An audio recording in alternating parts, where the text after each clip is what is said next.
उसके बाद है गाली। अब देखिए यहाँ क्या करना है, हमने गाफ के साथ अलिफ को जोड़ना है।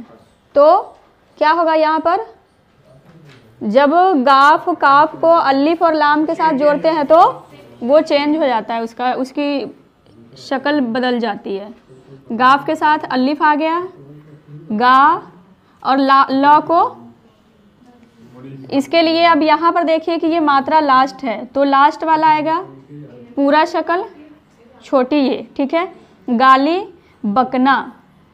अब बकना कैसे लिखेंगे, पहला हर्फ आ गया बे, फिर काफ, नून और साथ में अलिफ। बे, काफ, नून और साथ में आ गया अलिफ। मना तो पहले लिख चुके हैं तो इसके लिए कोई दिक्कत नहीं आनी चाहिए लिखने में। मना है। अब है कैसे लिखेंगे बताइए, कौन सा है आएगा, बे की शक्ल वाली है आएगी, और जो ए की मात्रा है अभी लास्ट में आ रहा है तो जो बड़ी ये है वो खुद आ जाएगा, है ना, लास्ट में है।